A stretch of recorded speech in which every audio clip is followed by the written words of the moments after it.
Princess Peach Showtime for Nintendo Switch comes out on the 22nd of March, and we're quite excited to see what's in store for the ruler of the Mushroom Kingdom in her very own theatrical adventure, especially with some predictions being right, like with figure skating and Mermaid Peach. But this isn't the first time she was given the leading role. That honor goes to Super Princess Peach, an otherwise unrelated 2D platformer developed by Tosei and released in 2005 for the Nintendo DS. And so we saw this as a good time to look back at the game and see what impact it had over 18 years ago, and how it stands up today in our very own retro review. The story takes place on Vibe Island, home of the legendary Vibe Scepter that has the ability to control and give power to emotions. Bowser's minions retrieve the magical item, inspiring the Koopa King to hatch a new scheme. His troops capture both Mario and Luigi while Peach is absent to prevent them from foiling his plans. But already affected by the Scepter's power, a Goomba unleashes its magic, causing Bowser and his followers to fall under the emotional influence. With the Toads in a panic, Princess Peach returns to her castle to discover that Bowser was responsible for kidnapping the heroes. In a complete role reversal, she decides to take matters into her own gloved hands. Toadsworth, Peach's royal retainer and childhood caretaker, insists that she takes Perry, an anthropomorphic parasol with a hidden past, to aid the princess in her quest. There is a variety of stage environments, enemies under different effects, and interesting boss fights like this one with Blazoris the snow sprite in dragon form. While the title has some new ideas for gameplay, it still functions much like a Super Mario platformer, with a few twists. Perry serves as her main weapon, not only striking and picking up enemies, but also engulfing them like Kirby.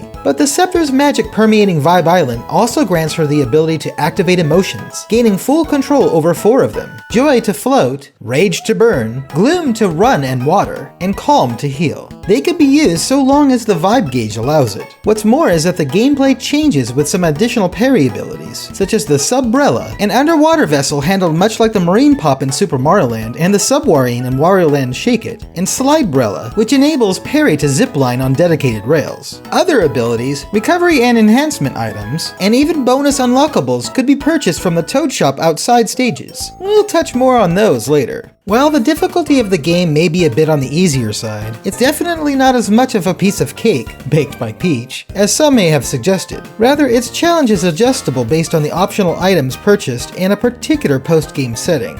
The controls are decent, but they may seem a bit complex for younger audiences with all of the different movesets involving parry and the touchscreen access to Peach's emotions. Some of the hitboxes feel a little off, which can result in taking damage at unexpected times. But other than these concerns, the setup works for the most part, provided you keep stylus in hand and practice the array of techniques. The game's visuals are presented in a charming, cute, and cartoonish style, with sprites reminiscent of those from not just Yoshi's Island, but also Tosei's legendary Starfy series. As a fun nod to that franchise, there's a starfish encounter based on Starfy. On the audio side, the soundtrack has really solid, catchy, and memorable music, like that of Fury Volcano and Wavy Beach. I liked the former so much that I just had to create an enhanced game MIDI of it, to which you can find a link in the description below. There's even a music room in the extras menu to listen to these tunes and voices, after finding them in stages or buying them at the shop individually. Fun fact, Peach Hit 5 is called Peach Cut 5 in the Japanese version, a reference to Pizzicato 5, a pop band from Tokyo that started in 1979. Other features in the menu are an enemy glossary to show every baddie encountered, mini-games featuring Toad, Toad Jump,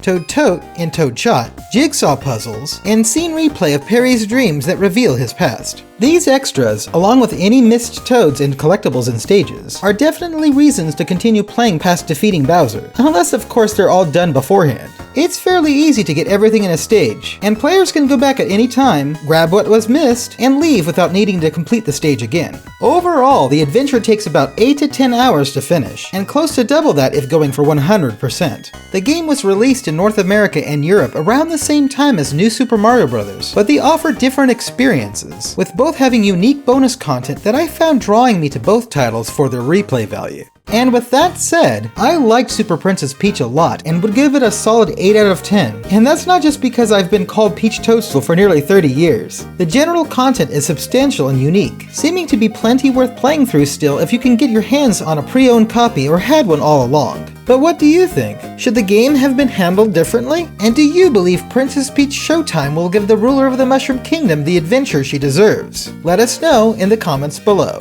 And of course, stay tuned to Game Explain for more on Princess Peach and other things gaming too. Thanks for watching. Until next time, ciao!